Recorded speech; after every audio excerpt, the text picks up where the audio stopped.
Geek Therapy Radio.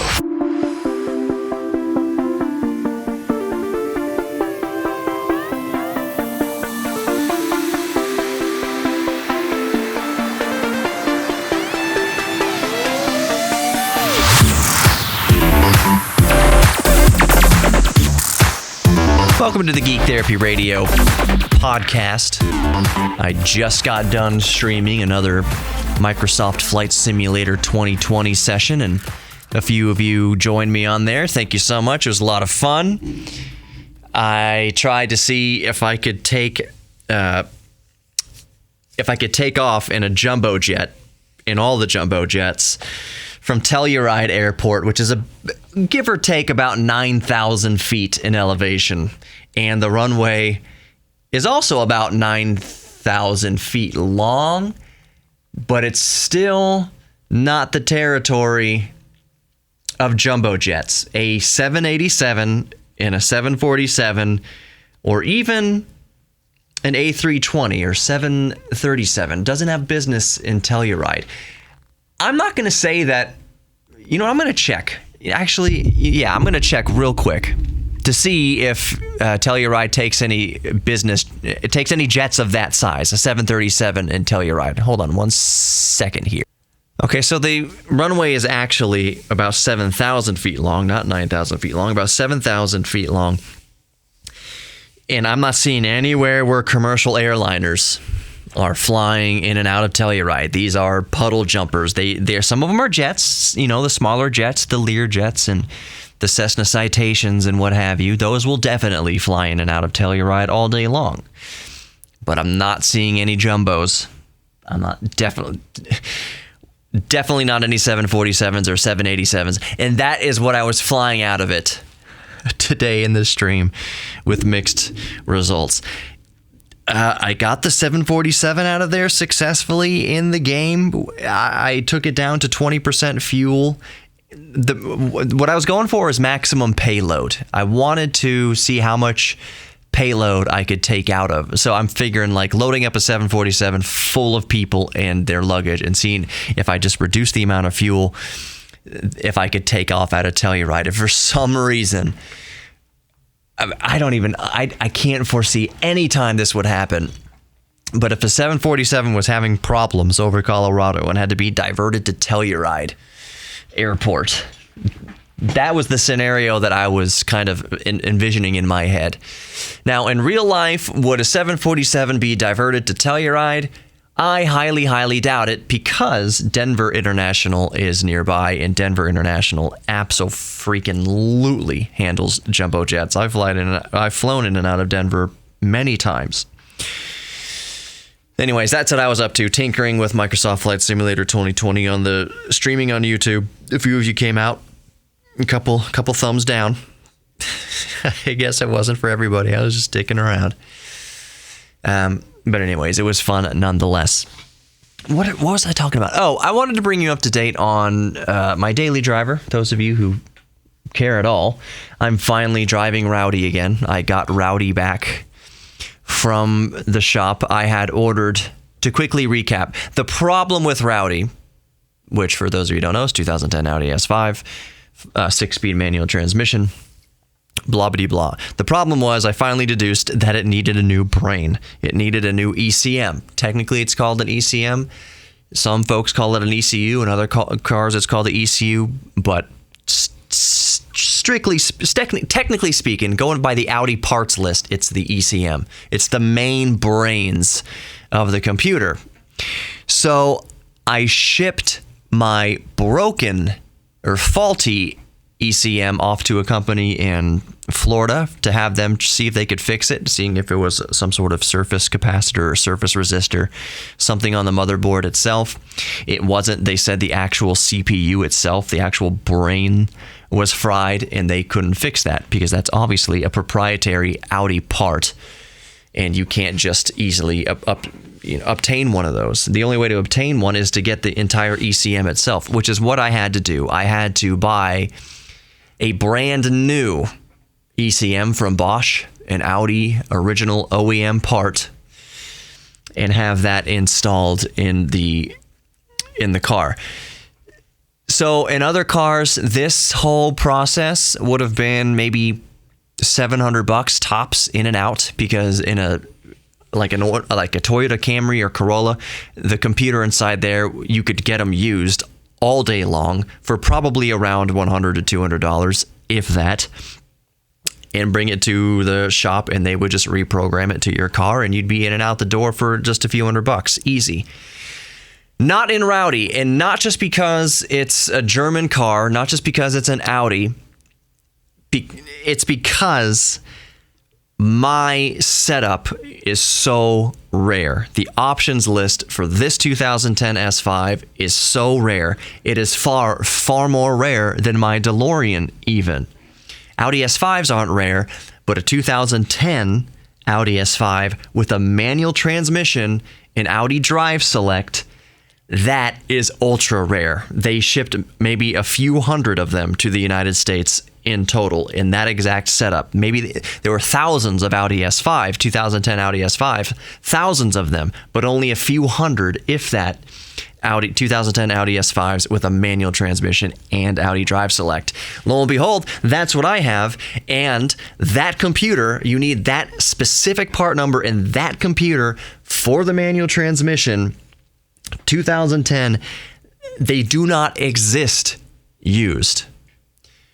So looking at the automatic transmission equivalent, I could have got one of those computers for $300 and been in and out for a few $100, done all day long. Even a brand new one would be only a few $100. Nope, not in my case. It was ultra rare. I won't give away the price specifically, but it was high-end gaming laptop territory. I'm going somewhere with this. It was high-end gaming laptop territory with none of the fun. And then programming it. You have to bring it to a place that will program it, and it has to be a brand new computer. Even if I found a used OEM computer, shops will not program it for security reasons. It has to be brand new, virgin computer, untouched. And only then will they program it. And programming it cost another several $100s. So, Raudi got some money put into her, but she is running great now. She was running great before the computer fried. She's running great again now. I haven't had the car in several months. It's almost like getting a brand new car. And here's where I'm getting with all of that. Here's kind of the strange thing about the whole process. So getting it back now, it's like the brain is relearning. It's almost like, I forget what movie it is, but it's almost like a clone. It's almost like I was dying. Let's say I was mortally wounded and someone could copy my brain and transplant it into a clone. It kind of feels like that. It feels like my car suffered a traumatic brain injury and survived. And anybody who has friends or family or people they've known, coworkers maybe, who have suffered traumatic brain injuries, they survive, and they are, for the most part, otherwise, in the best case scenario, they're otherwise normal, but they are not the same person that they were prior to brain injury. And anybody listening to this who's known people like that, you know exactly what I'm talking about. They are walking around talking just fine. If you had just met them, you wouldn't think anything was wrong. They are just a normal person. But if you knew them for a while and you knew them pre-brain injury, the entire personality is different. The foods they like are different. The activities they like are different. It's like someone flipped a switch and just went to, hit the toggle switch, or what's the word I'm looking for? It's like A personality and then B personality. They flip the switch over to B mode. It's not like safe mode in a computer, but it's just like an alternate operating system that's inside this person's body. It's the weirdest thing. That's what it kind of feels like with Raudi now. She got a brand new brain.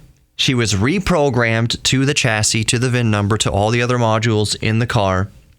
So it's this brand new, fresh brain. It's like this brand new baby brain in an old man's body. That's what it feels like. That's a perfect description of it.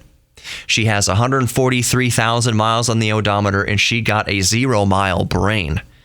And now it's this new baby who feels like, I'm eager, I'm so fresh, I got nothing on my odometer, I am ready to go, I got the whole world out ahead of me, I can learn how to use this body, I can grow into this body, I'm going to be here while my limbs grow, and while my legs grow, and my torso grows, and my neck grows, and my chest grows, and all my proportions fill out.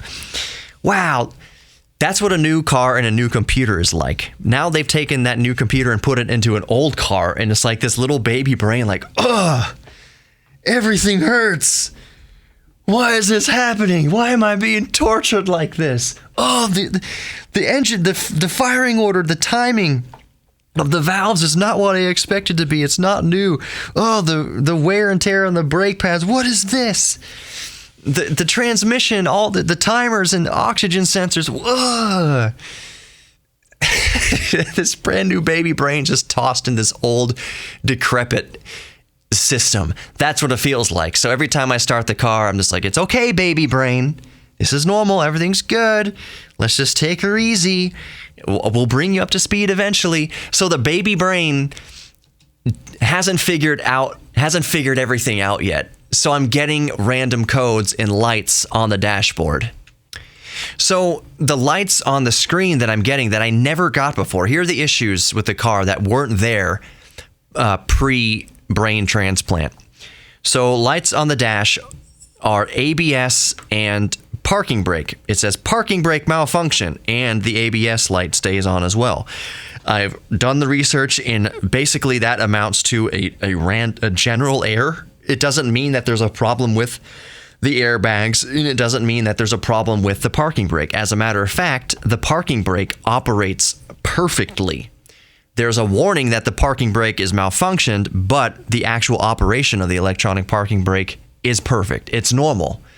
So it's throwing that parking brake code or parking brake light and the ABS light in conjunction with each other. When one comes on, apparently both come on, and it just means that there could be a problem with, for instance, the mass airflow sensor. And I did, while I was trying to figure out what was going on with the car, I did clean the mass airflow sensor, and that might be what's triggering the light. I have to look more into that. But it could be anything. It could be that I changed the front passenger side wheel speed sensor. It could be anything. I took some connections on and off to check and clean the connections off the engine in various parts of the car. It could be that one of those, even though it looked pristine and it all got electronics contact cleaner, it could be that one of those is weird, but it doesn't drive weird. Nothing is different about driving. The active steering, I can switch between the driving programs between, like individual and comfort and auto and dynamic and all of that. I can do it drives perfectly. Everything's fine. And the way the vehicle operates, it's just these little systems.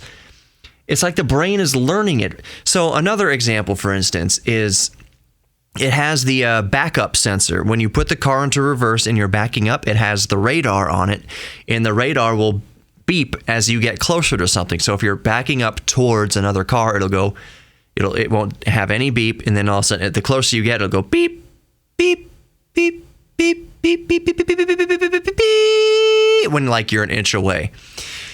Right now, you put it into reverse with nothing behind you, and it'll just go beep, beep, beep, beep, beep, beep, beep, beep, beep, beep, beep, beep, beep, beep, beep, beep, and I know that's annoying. So imagine what it is when you put the car in reverse, and there's nothing there. Raudi, little baby brain, there's nothing behind the car right now. I promise you can go. The rear view camera works just fine. I can see in the dash, the rear view camera, that's working just fine. The sensors, it's like they need to be recalibrated or something. Maybe they do need to be recalibrated. I don't know how to recalibrate. Maybe I'll figure out how to recalibrate. But the little baby brain is just, it's like overprotective. Oh my gosh, there's a tree 50 yards behind me. Beep. It's got to recalibrate. So that wasn't like that before we had the new brain program, the new ECM put in and reprogrammed. There was one more thing. Oh yeah. So the passenger seat, it's all powered seats, of course, electric motor seats. The passenger seat is fine. It does all the functions perfectly. Lumbar support, move the seat back and forth, raise the seat up and down, do the back of the seat backwards and forwards. Everything works just fine. But the driver's seat doesn't work. And it's the strangest thing. It wasn't like that before the new brain got put in.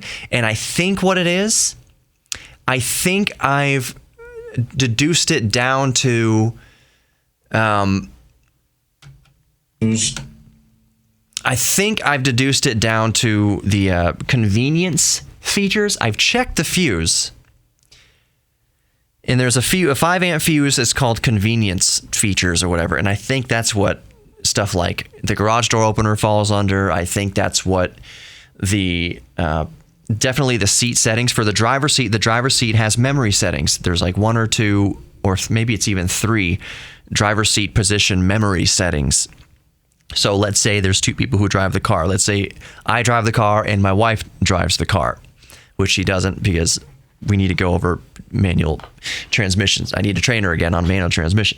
So anyways, let's say me and my wife drive the car. You get in the car and you can just press number 1 for daddy and it goes to my seating position. And if my wife got in the car, she could press number 2 and the seat would go into mommy position.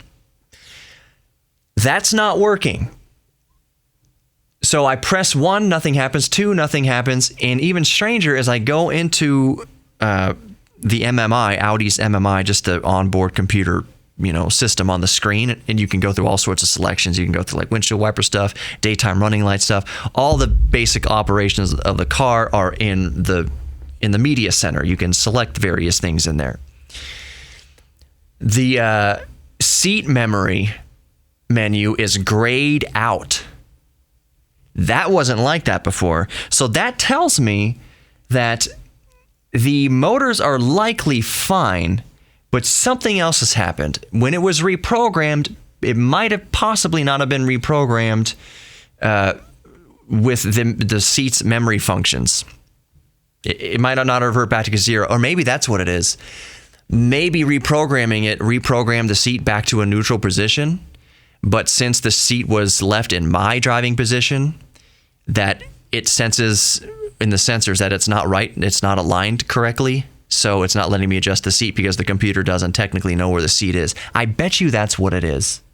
I bet you I need to figure out a way to get the seat to move into a normal position, and then it'll probably allow me access. Maybe I just need to get under there and unhook and reconnect the connector. Maybe I'll try that. But it's weird. It's so weird. These little gremlins that were there. I think of it as kind of an anti-theft device if we keep talking about the seat. That if someone tries to steal the car, first of all, this is the United States of America, and there are still plenty of people out there, even more now, who don't know how to drive a manual transmission. So they're going to look into my car, see it's a manual transmission, and be like, we can't drive this away. The second theft deterrent is that they're going to get in and try to adjust the driver's seat, and they're not going to be able to reach the pedals. I'm not a super tall guy, but I sit pretty far back from the pedals. So if they're not my exact size, they're going to be very, very, very uncomfortable. What is another thing that's going on with it? Okay, so the airbag light and the parking brake malfunction light, that's on, and the driver's seat and the rear backup sensors. I think that's it. I'm just happy to have a car again, and it drives perfectly. It is strong. It is so weird going from driving the DeLorean around, which all of you know, the DeLorean is not fast, driving my wife's Jetta around, which is it's peppy. The Jetta, of course, is quite peppy. But it's weird going from those cars to 354 horsepower and 325 foot-pounds of torque. You just have it in second gear going 30 miles an hour and mash it to the floor, and it breaks your neck. It is crazy going from those cars to an all-wheel drive 354 horsepower monster. Well, not monster. 350 horsepower in the grand scheme of things these days isn't the most. It'll do 60 under 5 seconds. That's still quick, no matter what you no matter what you compare it against, yes, there are cars now. The Tesla Roadster is going to do 0 to 60 in under 2 seconds. Tesla Model S's will do 0 to 60 in like 2.2 seconds, 2.3 seconds. Yes, there are even the new Corvette, I think, does it in about 3 seconds, 0 to 60. Yes. But under 5 seconds, I don't think any car person in the world would turn their nose up at that. That's still quicker than 90% of what else is out there on the road. Do I drive it like that? Am I flooring it off of every stoplight to hit 60 under 5 seconds? Absolutely freaking not. I'm still on my original clutch, and I am just crossing my fingers that the clutch lasts until I sell the car. If you're driving a performance vehicle like that on the original clutch at 143,000 miles, that's almost miraculous. Any car buff listening right now, I don't know if you race cars or what, but for a clutch on a car with 354 horsepower to last 143 miles, that obviously means that I have not punished that car. That means that I have not driven the bolts off that car like most people would. I do romp on it once in a while, but not all the time. Specifically because I wanted to keep the car for a long time. When I bought the car, I knew I might keep this car for 10 years. My goal was 10 years, was 200,000 miles or 10 years. I bought it in 2013. It's a 2010, so it is 10 years old. Okay, so I've reached that goal. The car is 10 years old. In a modern day culture where you throw a car away after 3 to 5 years, lease cycles or whatever, it's crazy that this car, an Audi, has been on the road after 10 years. And that's just because I take reasonable care of it. All of my, and I always blank out on the name of this part when I need to think of it off the top of my head. Bushings. All of the bushings on my lower control arms are broken. The mechanic warned me about that. He said, "Hey, all your bushings are broken." And I said, "Worn out?" He goes, "No, they're broken."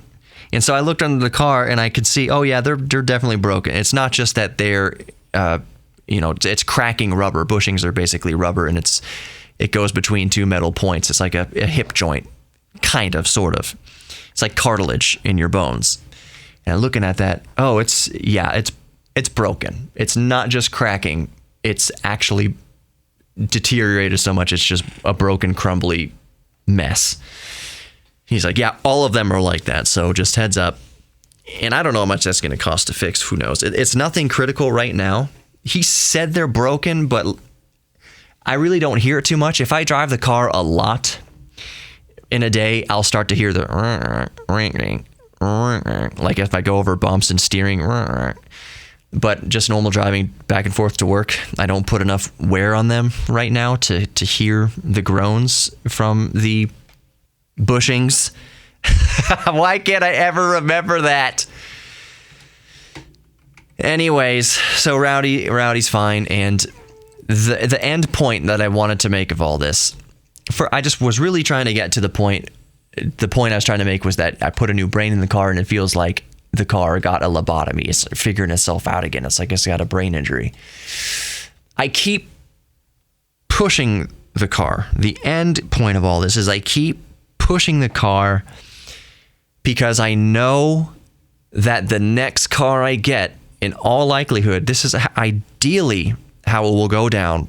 The next daily driver will be an electric, will be an EV of some sort. It might be a used Chevy Volt, which goes about 50 to 60 miles on electric only range before the gasoline engine kicks in. Or it might be a Chevy Bolt. It might be a Volkswagen ID4. It might be a used Model 3 or a used Model S. Might be the Cybertruck, if I'm baller status by that time. But the goal is to push the car as much fun with that naturally aspirated V8 and manual transmission as I can, because I know that the next car is going to be EV, and it's going to be harder in the future to drive a naturally aspirated V8 with a 6-speed manual transmission. Yes, there are still automakers that do offer it. You can get a Mustang GT, for instance, V8 in a 6-speed transmission. Yes, but it's rarer and rarer that you can get that from a German automobile now, especially Volkswagen Audi group, which is going electric. By 2025, it's something like 33% of all vehicles will be EV. So it's going to be increasingly rare that you can drive a naturally aspirated small block V8 6-speed manual transmission, which is why I am driving mine to the absolute limits. Next car is going to be EV. If I had a huge garage, I would definitely keep Raudi.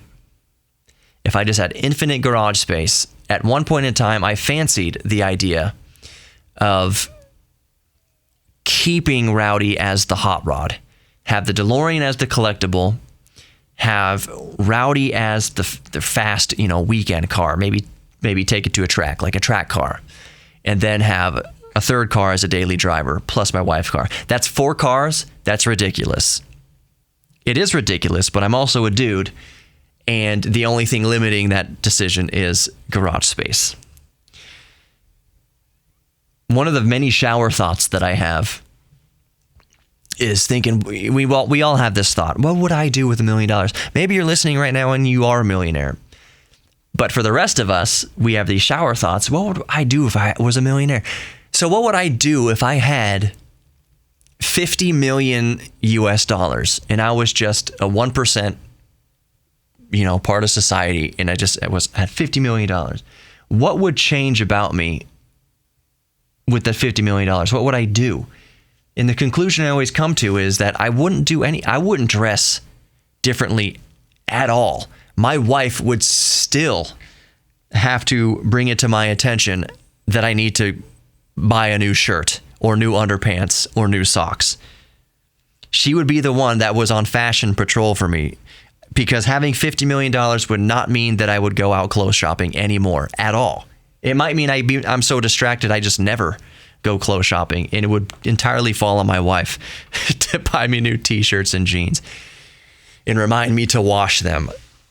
So my clothing would not change at all. The amount of suits I have would not change at all. And I'm thinking, what about the house? Well, would I move? Would we go to a different location? Would we go into some gated community? I don't think so. I don't think that my neighbors and people who knew me as an acquaintance would have any idea that I had fallen into a lot of money, or that I was a millionaire. I've deduced that we would not move out of the neighborhood that we are in. We live in Missouri City, and we would not. It's a very diverse neighborhood, which we love. Black neighbors, white neighbors, Asian neighbors, Hispanic neighbors. It's a very diverse neighborhood. It's a quiet neighborhood. It's an awesome neighborhood, and we wouldn't move out of that. If I had $50 million, we wouldn't move away. But we would update the house. There's leaks in the house. The bathroom, we call it the Willy Wonka bathroom because it just makes no sense, or the Dr. Seuss master bathroom. Makes no sense. The layout of it is ridiculous. We would update the bathroom, yes. You would not see that from the outside of the house. I would update the exterior of the house. I would take off all the freaking stucco, which for some ungodly reason, whoever built the house thought would be a good idea in hot, humid Houston, Texas. Stucco, ridiculous. It would be a brick house. I would update the outsiding with brick. And do some updates to some rooms. Maybe add a very fancy shed in the backyard for the recording studio / Geek Therapy Studios. Very modest. People would probably drive by and not even notice that it was in the backyard. The other thing I would do is, sorry, I'm running the radio station at the same time now. The other thing I would do is add on to the garage. Basically, see how much further out towards the street on both sides I could extend the garage, and I would raise the roof, whoop whoop, on the garage as well, so that I could put lifts in there, not just for working on cars, but actually be able to put more cars in that garage. So it's a 2-car garage right now. Extend it to the width of like a 3-car garage, and then in each space put a lift. And these lifts cost like 20 grand each or something, 30 grand each. They cost as much as cars. So in each of the 3 spaces, I would have the lift so that I could put the DeLorean on a lift and then keep it up in the roof. and then I would put like a Lotus Esprit, like a Lotus Esprit S2 or S3, Series 2 or Series 3. I'd have that right next to the DeLorean because it's the DeLorean's sister. And then on the third lift, probably an old Volkswagen Beetle or a Karmann Ghia. Probably a Karmann Ghia. So on the top of the 3-car garage, on the 3 lifts, you'd have Karmann Ghia, Lotus Esprit, and DeLorean. In the bottom, in slot 1 on the ground, just on the concrete of the driveway nearest to the kitchen door, would be my wife's Jetta or my wife's car, whatever it is. And then in the middle, it would be Daddy's daily. It would be the EV. So it would be a Tesla or a Volkswagen ID4, ID3, whatever comes down the pipe, Audi e-tron, something like that. It would be the EV. Both cars would be the EV. Let's just say that right now. So mommy would have the EV, whatever, a Tesla or something like that, maybe a Volkswagen. And then daddy would have his own EV Volkswagen. And then on the far right bottom would be Raudi. And somebody who knew me, who would see the garage and see inside, knew what I got in there, it would be like, what a weird collection of cars. DeLorean, Lotus Esprit, and then a Volkswagen Bug or a Karmann Ghia. And then, like, why do you keep a 2010 Audi? Why? Like, it's a dinosaur. This is the last of a dying breed. The naturally aspirated V8 6-speed manual transmission. Come on. That's why I have it. Well, yeah, but the Lotus, first thing is the Lotus probably wouldn't be a V8. I wouldn't want a V8 Lotus. I would want the 4-cylinder turbo Lotus. It's lighter and it handles better. So I would go for the 4-cylinder Lotus. Well, what the DeLorean's a V6. Well, it's a DeLorean, dude. It's not a... There's a reason why I keep Raudi. In an ideal world, I would keep Raudi. This is if I was a millionaire. Again, this is the millionaire talk. What would change? And I would just have a modest car collection. I would do so much philanthropy with $50 million. It's so hard for me to imagine. And maybe it's just me, but it's so hard to imagine having $50 million and pass people every day who are suffering and not do something about it. Not see some tragedy happening, across the globe and not send funds there, not send hundreds of thousands of dollars at a time to help people, not individually. It's not like I would go around, it would depend on the case. It's not like I would hand a homeless person under the bridge $10,000 because they would be dead tomorrow. Most homeless people would be dead tomorrow if you gave them $10,000 because there's a reason. There's lots of psychological damage there. There's a lot of drug addiction there. You can't just hand out $10,000 to a homeless person willy-nilly. Now, I could get to know their story. I could get to know a homeless person better and know their story, know where they're coming from, and see, I'm a struggling mother. I had a job before the recession. I'm just struggling to get by. I am clean. You could drug test me. Everything's good. Like my psychology, my mental health is reasonable other than some depression. You can check me out and hear a story individually like that, since I'd have time if I was a millionaire. Hear their story and then help them out, probably more than 10 grand. Help them get on their feet somehow. Invest in people. I can't imagine having all that money and not be investing in people and in animal causes and in preservation for animals on the endangered species list. I can't imagine that. So if you're keeping tabs on how much money out of $50 million I would have put into my house and into a car collection, let's start with the additions on the house. 20 grand for a nice bathroom, another 20 grand to build out maybe 50 grand build out the garage, plus all the lifts. It may be like 200 grand going back into the house. 200 grand out of $50 million. Very modest additions to the house and have my toys. That's not normal people. Normal people, if they had a windfall of $50 million, would move to a fancy neighborhood, River Oaks, buy a $5 million mansion, $10 million mansion, $40 million mansion, and Bentleys and Rolls Royces, and they would flaunt their money.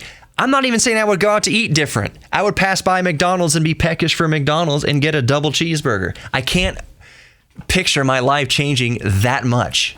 Like my wants and desires for material things, all of a sudden I get a caviar taste.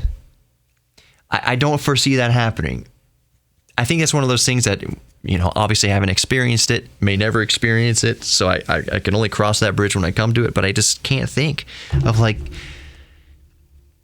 just amassing so many material things. It's a lot to like keep track of and worry about, for one thing. I know that the bulk of my money would go to helping others. And on the street, acquaintances might not notice a difference about me or my lifestyle. If I had that much money, they see me in ripped up jeans and a t-shirt with mustard stains on it, just like usual. Why would I buy fancy clothes? Why do I need fancy clothes? I don't. There's so much better things I could do with this money. I would travel a lot. That's the one thing I will also say, is I would travel so much more. I feel like I am relatively well traveled compared to most Americans, definitely. But I would love to travel on a whim. Oh man, there's a festival going on in Munich. Be on a plane in an hour. Not a private jet. That's stupid. But just be on a commercial airliner, business class or something like that. I might splurge and be going to Rome on a whim, or going to meet Geek Therapy Radio listeners on a whim. Go to Israel or go to Argentina just on a whim. Just be like commenting on a live stream, me playing Flight Simulator. And Asaf or Anderson or anybody, Steven is like, hey, I'm having a barbecue tomorrow, want to come? Yep. Be there in 18 hours, brah. Be ready, I'm there.